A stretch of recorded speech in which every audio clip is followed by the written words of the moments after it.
Welcome back. California Republicans are suing to block Governor Newsom's plan to redraw California's congressional House map. Assemblyman Trita, who represents California's 70th Assembly District, writes this on X. California's Constitution requires bills to be in print for 30 days. But that safeguard was ignored. By bypassing the provision, Sacramento has effectively shut voters out of engaging in their own legislative process. Joining me now is Montana Congressman Ryan Zinke. Congressman, it's great to see you. Thank you so much for being here. And I want to get your take on this redistricting, because there are growing questions surrounding who in California actually drew up these district maps. How do you see things? Well, I think this is round 3 of the districting wars, which is for America not a good thing. You have Texas, followed now by California. And look, Maria, there are only 40 seats, 40 nationwide that are competitive. And making these seats non-competitive, or they're safe Democrat seats, certainly not good for California. There's some great members out there. But it sends a signal to America that we can't solve our problems unless we gerrymander our districts. So for America, I don't think it's a good thing, but it's round 3 of what I see is a prolonged districting war. Well, I mean, it's been a long districting war by the Democrats. I mean, they have been redistricting and changing maps now much more aggressively than the Republicans ever have. I spoke with the former Speaker of the House, Kevin McCarthy, on Sunday. Here's what he said about Gavin Newsom's moves. Watch. Gavin is now trying to run for president, so what he's proposing to do is go against the Constitution of California, have the legislature vote to take these lines. They don't even draw these lines. They just introduced them this Friday when no one's paying attention. They let, in Washington, D.C., the DCCC send them these lines. And you got to think about what this means to California. Now going against the Constitution, but instead of having 9 competitive seats, it will only have 2. So it's not a 5-seat change. This is a 9-seat change. They take, in counties, they go split counties 116 times, cities 145 times. This independent commission took 35,000 different comments coming in. Even the legislators not even commenting. This is politicians picking the voters, not the voters selecting their elected officials. Well, Congressman, this reminds me of the 2020 and 2024 election, where the Democrats selected Kamala Harris. Back in 2016, they selected Hillary Clinton. None of these people were elected.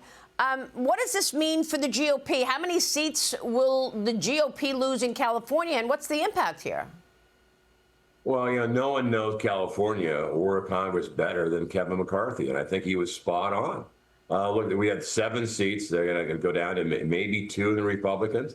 But this is exactly right. Gavin Newsom is running for president. There's no question about that. This is a press point. It does violate the California Constitution. It also violates America's conscience on how we elect, our representatives. Yeah. Again, this is the political. I think the Republicans certainly have a case against California. They violated their own rules, and we'll see. But this is going to open up a broader war. You have Wisconsin, and the Supreme Court of Wisconsin said they won't. But after this, everything is now on the table, and we'll see what happens. But again, I think this blatant from California political move, and it will have further effects, and we'll probably look at the response by some of the Republican states as we go through this. Again, there's only 40 seats. As soon as you knock it down to now could be a half competitive across the country, it's not a good thing. Well, we'll be watching that. Meanwhile, the president really having some serious wins here. The White House announcing Russia's Vladimir Putin has agreed to a bilateral meeting with Ukrainian President Zelensky after President Trump's historic efforts toward brokering peace in the region. Watch this. President Trump spoke with President Putin by phone, and he agreed to begin the next phase of the peace process, a meeting between President Putin and President Zelensky, which would be followed, if necessary, by a trilateral meeting between President Putin, President Zelensky, and President Trump. As the president said, Vice President Vance, Secretary Rubio, and Special Envoy Witkoff will continue to coordinate with Russia and Ukraine to make this happen as soon as possible. What's your take on this? NATO military leaders are expected to hold a virtual meeting today, Congressman. They want to hash out specifics on security guarantees for Ukraine. And the president was very clear, no boots on the ground from America, but the U.S. could help from the air. How do you see that playing out?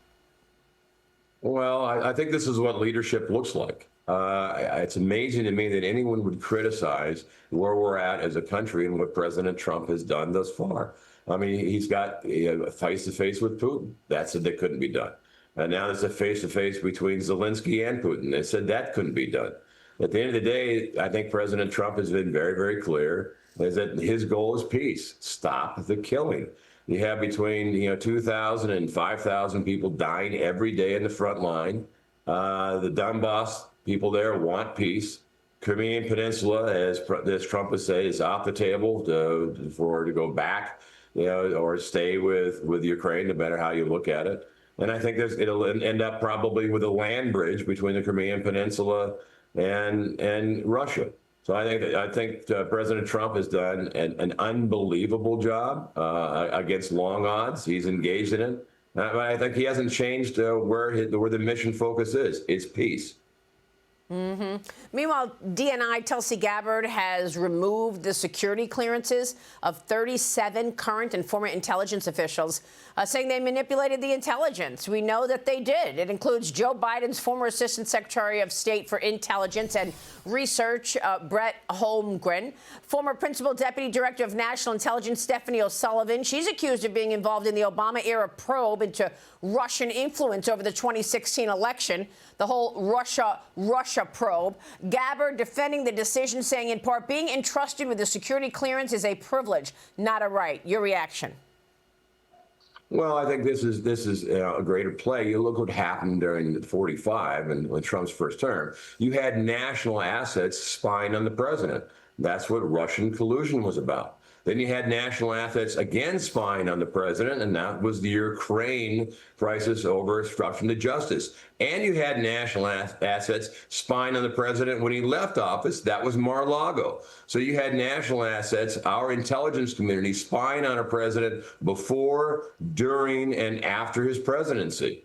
People have to be held accountable. I think this is a great first step. But look, when you have national assets politically going against a president in office and before and after, look, this is exactly what the swamp is. We say, hey, there's a deep swamp. This is exactly where it's at. Well, I mean, are we ever going to see accountability here, Congressman? This has been a decade of scandals against President Trump. Well, and I had the same thing. All of us had when during 45, the secretaries, they went after me. There was all the lies, internal investigations that clearly were political, without basis or substance. They did that with the president, and I do believe we're going to get the bottom of it. You have Clapper. Again, you have senior members of the administration listening to President Trump's private conversations and political conversations, through wiretapping, so to speak, listening to people's phone calls. So yeah, I think at the end of the day, we're going to have accountability, and we're going to go after what people did. You can't ignore blatant and unethical actions by a former administration. Yeah. All right, Congressman, we're going to be watching your work on this for sure. Ryan Zinke, good to see you. Thank you, sir. We'll be right back.